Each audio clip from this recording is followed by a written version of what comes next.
Hello, I am Alex from Barefaced, and in the words of the late Brian Cohen, I think, you are all individuals. Brian may have been fictional, I'm not sure. We'll have to ask Monty Python about that. The reason I am telling you this is because I get people asking me which one of our cabs they need, or which cabs they need, or which amp they need with some cabs to be loud enough. Particularly with respect to bass, because being loud enough when you play guitar is far less of an issue. There's a sort of fullness and size and girth and weight and, how big your sound is, but being loud enough is rarely an issue on guitar, but on bass, because to fulfill the function of a bass you need to move air and do low end, you need loudness in a region of the frequency spectrum that is rather challenging to reproduce and particularly demanding on the speaker side of things, not so much the amp thing, but the speaker side of things. And I wanted to explain to you that just telling me the venues you play in, it's a 200-person venue or something like that, or telling me the genre, or telling me both, doesn't tell me very much about how loud you are. And this might be confusing for you, particularly if you've played in various different bands, different styles of bands, and noticed in different genres or in different venues you need a bigger rig, or you don't need such a big rig. But the reason is that you are an individual, and each individual bassist has their own approach to playing. So, I am armed with a bass, and I can't demonstrate much of this without a full band, but I can give you a sort of flavour of some of the simple stuff. Obviously, first thing is what you're playing with.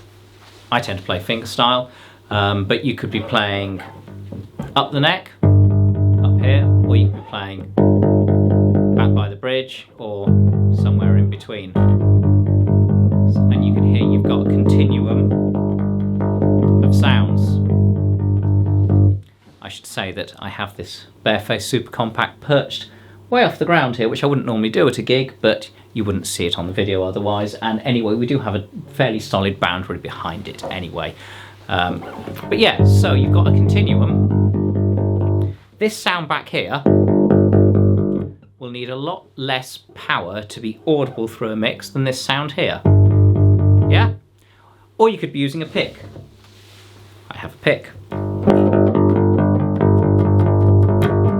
Wherever you're plucking with the pick, picking with a pick, plucking with a pick,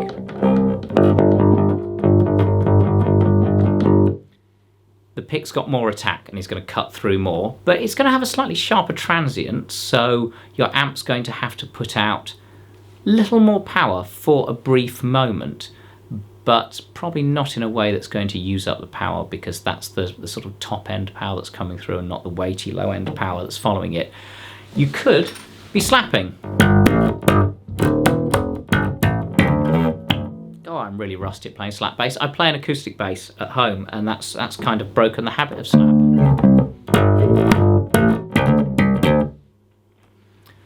So, you've got how you start. Oh, also, obviously you can palm mute with a thumb. That's not going to cut through a mix as much, so that's going to need more power, more output to get heard. I think that's fairly obvious, but then we've also got EQ.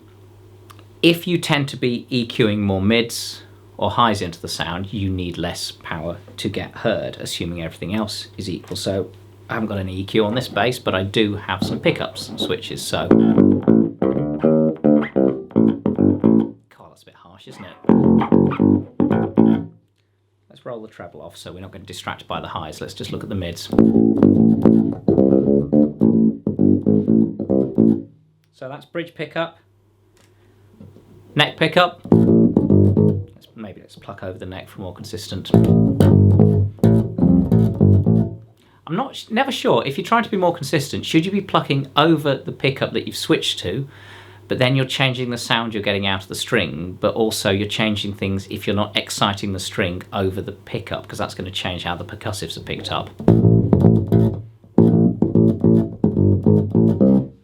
But you can hear that the that bridge pickup's going to cut through more easily, so it's going to need less power to get heard. You could be doing the sort of classic jazz bass. This will roughly do that. Both pickups are up in parallel, which sits back a bit further in the mix. So let's do neck pickup. And then let's do parallel both.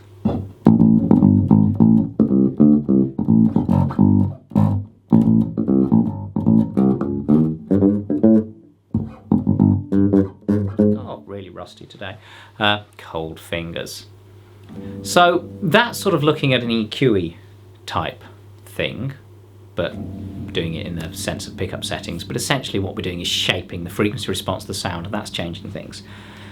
Other stuff to consider: if you play ahead of the beat, so if you tend to play with a bit of topspin, if you tend to be pushing, leading the band, you will sound louder in the mix because you're one of the first things for everyone to hear, than someone who sits back further in the mix, versus the beat, so sits back versus the beat, or someone who's on the beat. I've also noticed if you're absolutely solidly on the beat, you can turn up really loud if your groove is good. If you're like a Larry Graham, or the Larry Graham, you can be super loud in the mix because your tone's so good, your timing's so good, your groove's so good that you can choose to be thunderous and no one will mind. That's the other thing to bear in mind.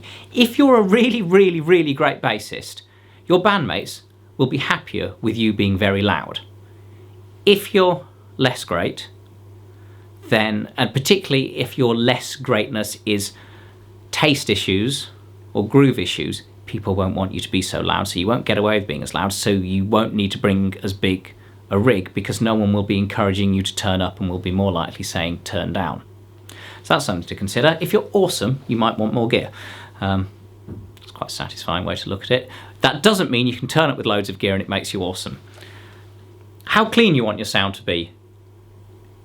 Speakers, as you push them harder and harder, get dirtier. Now the 12XNs, they don't change much in tone. They hardly change at all as you crank up. Your ears change more. But when you get to the absolute max, they do. But then that's a fairly obvious change. But that will affect, if you're playing with, say, our 10CRs, they do start to grind and growl a bit more as you push them, like tends to happen more with guitar speakers.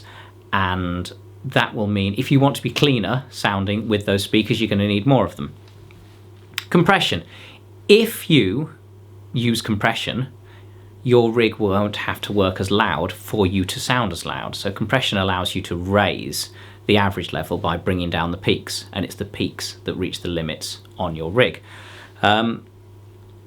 Dynamics. Now this is one that's particularly dear to my heart because I'm one of those bassists who tends to be loud, tries to nail the groove thing so I can be loud without annoying everyone. I mean, I tend to write the music around myself, so the bass is very central, so the bass can be very loud. But also I tend to lead the dynamics. I'm really into music that goes loud and quiet. Maybe that's growing up in the grunge era. Loud bits and quiet bits. And I won't tend to use compressors on my board. Or if I'm not using pedals at all, you know, there's no compression in my rig. And I have loud fingers, so I can still play very quiet, but my loudest that I can play seems to be louder than most bassists I've met. I don't know whether it's I have the action reasonably high and, you know, reasonably heavy strings and go for it when I want to, and that leading the dynamics means I need more power because I want to take the band up, take the drummer with me, or bring them down. If you're the sort of bassist who lets the drummer drive the dynamics, or your guitarist, it's often drummers who do drive the dynamics in a band, or you might get some vocalists who've really got that range that they pull the band up with them and bring them down with them. If you're the one leading the dynamics, you need more output so you can lead the dynamics. Whilst if you sit back more in the mix, if you like to be down in there rather than up there, you know, you're going to need more power to be one of those dynamic leading bassists. The other things to bear in mind, the rest of your band, particularly the guitarist and the keyboard player, if you've got either of those, either or you know, if you've got a whole horn section or anything like that. If there are people, you know, baritone saxes getting down in your place, trombones, guitar, drummers that love their floor tom. Actually, let's leave drummers for now. Let's think guitars, keys, and the other harmonic instruments. If they are tending towards really chunky sound. So guitars who are down tuning, or just like a really big sounder, or using a big rig, you know, Les Pauls versus Strat, that sort of thing. Keyboardists particularly keyboardists who've done a lot of playing on their own, and use their left hand a lot and get down into your realm. At this point, you could be needing more power to get through, or you may need to stylistically think about arranging things in a way that you can sit under them. Other thing to bear in mind, I grabbed my 5-string for this. If you're playing a 5, you're going to tend to need more power to propel that low B, because you've got to move more air. Every time you drop an octave, you need to move 4 times as much air to produce the same decibel level, plus your ears are less sensitive to these low frequencies, so it's even worse than that. If you're playing a short scale bass, the lows are actually going to... Short scale basses tend to sound fatter than long scale basses. This may be counterintuitive, and often to some people they will sound deeper, and that's because they don't tend to have quite as much treble, all else being equal, and the lows don't sustain, the deep lows don't tend to sustain as well or happen as loud, but the sort of fat lows, the sort of 100 hertz-ish lows, tend to happen louder.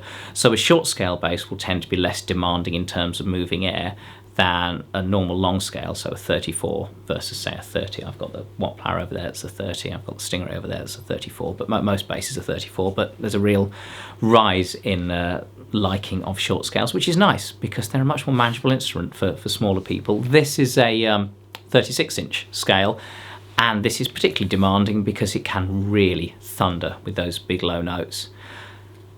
And then the drummer. Now, drummers vary a lot in loudness. One of the things that will determine how loud a drummer is the size of the kit. That has an effect because smaller kits choke when you play them hard. We've got a tiny kit here. We need to get rid of it because it's not really working with any of the bands or what we're doing here. But that kit, which has got a tiny kick drum and really quite small, well, one of the toms looks literally like a bongo or something. That can't get as loud as a big kit, so I think it's either a 16 or an 18-inch kick drum. But that's nowhere near as loud as a 20 or a 22, and a 22 is nowhere near as loud as a 26. My last drummer gigged with a 26 occasionally when we needed to fill a room, and my God, that was a really loud kit. And he's a fairly loud drummer, but that kit took him up another level in terms of loudness, particularly the thundering kick drum. So that affects things, and also we all know that some drummers hit harder, some drummers have louder right foots. Good drummers, I would say, tend to get limited by the foot rather than the hands, because it's unless you've got an enormous kick drum like a 26, you're not going to get that foot to the same sort of level as loudness, particularly a drummer who's using heavier sticks. So yeah, there's some things to think about. This is all talking about how bassists in a given band, so fix the venue, fix the music, and fix the bandmates, so keep the same guitarist, keyboardist, drummers, and the loudness you need is still going to vary depending on how you play, where you sit versus the beat, how you like to EQ things, how clean you like your sound to be, how much compression you use or not at all, and how you like to drive the dynamics of the band. Oh, and of course, where you like to sit in the mix, whether you do like to sit under or whether you like to kind of be the big thing that everything else fits through, which is my approach. And then once we add in the variables of the other instrumentalists, drums included, then it changes even more. And that is why I will always say to you when you email me, I say, but we do this by email because there really aren't enough hours in the day to do it by phone, but email is very efficient and works well and gives us all more thinking time as well. If I ask you what gear you're using, I'm asking because I need a reference point for how loud you're playing and what works for you. And if you tell me that everything you currently use is brilliant and perfect, then I don't know how much quieter you could go than that and it'd be viable, but I will know how to sort of match that. But yeah, I love to know what works and what doesn't work in terms of loudness and low end, and then we have a really good reference point. And the reason I ask this is for the reasons I have just gone through. So thank you That is why we are all individuals. I'll see you next time.